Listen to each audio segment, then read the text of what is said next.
We show up every day. Not only do we show up, but we show out. A black woman can never stop. She can never take a break. She can never give up. She can never give in.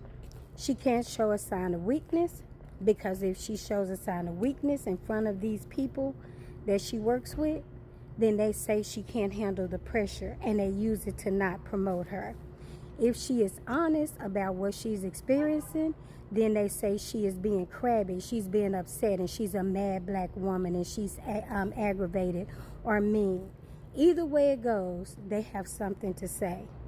I'm telling you, it is hard to be a black woman in corporate America, to be a black woman anywhere, to be a black woman in business. So when we show up and we mean business and we know who we are, that's why we fight so hard for it. That's why I'm always encouraging women to have your voice and to never back down. Because every time we back down, every time we accept the failure of corporate America, every time we let that person that we know who does not understand our struggle, every time we let them have the last word, we are feeding into the mess, and it kills our soul. It tells us that we are not important. We have to speak up. People ask me all the time, like, some things you got to let go. And I do pick my battles.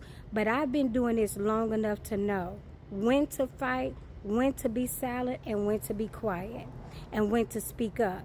And when you watch people hire somebody, hire outside consultants to pay them millions, and they're paying you pennies for the same knowledge, that's when you speak up. You let them know, I saw this, I said this, you ignored this.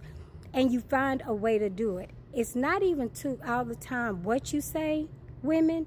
It's how you say it. It's how you deliver it. And my biggest thing that I tell everybody, you use that white girl passive aggressive. Baby, if I haven't learned anything else, I learned it, and I'm passing it on to you right now for free. You say it just like they say it, like, didn't we try this before? Didn't we say this? Oh my goodness, I remember us thinking about this. You know, you say it so innocently that you make them think, and you make them go like, oh my gosh, maybe she's right. But you're not mad. You're pointing it out, but the tone sounds so innocent. You know how that girl, the white girl in the office, does you this, like, oh my gosh, you made it here.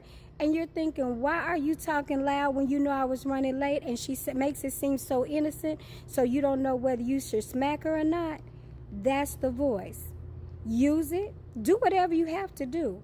But as a sister, I'm telling you, don't stop talking. Make your voice heard by any means necessary. You may have to tweak it. You may have to say it in a different time. But, you may have to find it in a joking manner.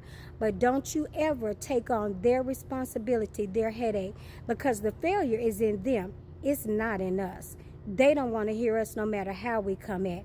You're talking from somebody who has made a complete 180 and still have to fight for her voice. But hey, they got the right one, because what I won't do is shrink in your presence. It's not an option. Like I always tell them, you're the resource, but God is always the source.